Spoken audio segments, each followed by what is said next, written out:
তো আমার এই FZ-X এর যে সবথেকে বড় প্রবলেমটা এর আগে বেশ কয়েকবার আপনাদের সঙ্গে আমি শেয়ার করছি। তো এইটা নিয়ে একটু কথা বলবো।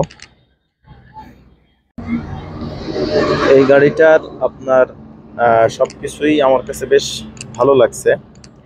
বাকি এর যে সাসপেনশন, এর আগের এক ভিডিওতে আমি আপনাদের সঙ্গে শেয়ার করছিলাম যে সাসপেনশন নিয়ে আমি খুব ভোগান্তির মধ্যে আছি।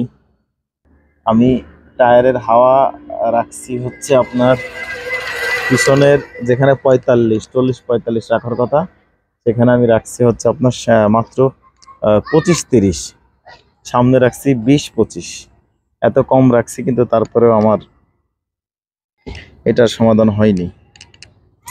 তো যার জন্য আমি একটা সিদ্ধান্ত নেই।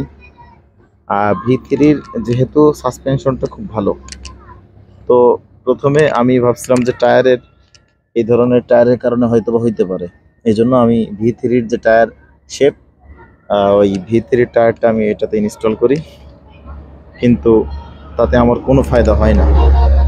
তারপর আরেকটা যেটা করলাম, V3-র আপনার যে সাসপেনশন, অর্থাৎ পিছনে যে ডাম্পার, পেছনের যে সাসপেনশন, তো এইটা আমি V3-টা এটাতে ইনস্টল করি। বর্তমানে আপনার V3-র সাসপেনশনটা লাগানো আছে বর্তমানে। তো আসলে আর আমি যে গাড়ির সাসপেনশনটা লাগাইছি সেটা হচ্ছে 18,000 কিলো চলা, আর আমার বাইকটা হচ্ছে আপনার 9,000 কিলো চলা। তো নতুন সাসপেনশনে প্রবলেম থাকে, অনেক সময় হার্ড থাকে শুরুতে, পরবর্তীতে সফট হয়। বাকি আমি যেটা লাগাইছি এটা তো 18,000 কিলো চলা, কিন্তু তারপরেও আমার যে ঝাঁকি বা যে সমস্যা, সেটা আমি সমাধান করতে পারি নাই।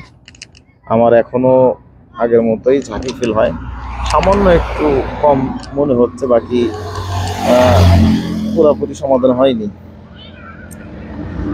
তো এই আর কি বিষয়।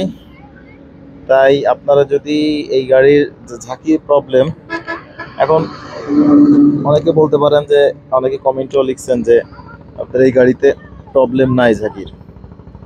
আসলে দেখুন, হইতে পারে তাদের কোনো প্রবলেম নাই, বাকি আমি আমারটাতে ফেস করতেছি, এবং আমি অনেকের কাছে সরাসরি শুনছি যে এটাতে প্রবলেম আছে।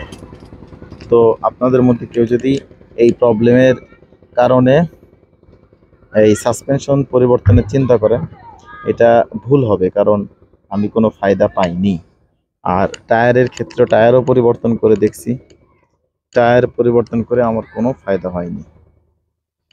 তো আমি এখন ভাবতেছি আবার পুনরায় এই গাড়ির যে মূল সাসপেনশন, ওইটাই আমি আবার লাগাবো। তো এই হচ্ছে অবস্থা, যার কারণে একটু হতাশ। তবে ডাবলিং চালাইলে আপনার এই ঝাঁকিটা ফিল হয় না, সিঙ্গেল চালাইলে এবং এই ধরনের ভালো রাস্তায় চালাইলে অসুবিধা হয় না, প্লেন রাস্তায় কোনো ফিলই হয় না। বাকি যখন ঝাঁকির রাস্তায় যাওয়া হয় তখন প্রবলেম হয়, আর ডাবলিং থাকলে অবশ্য আর এই প্রবলেমটা হয় না। তো এই হচ্ছে আজকের মতো ভিডিও। যদি ভালো লাগে অবশ্যই সাবস্ক্রাইব করে আমার সাথেই থাকুন, আর কমেন্ট করে আপনার মূল্যবান মন্তব্য জানান।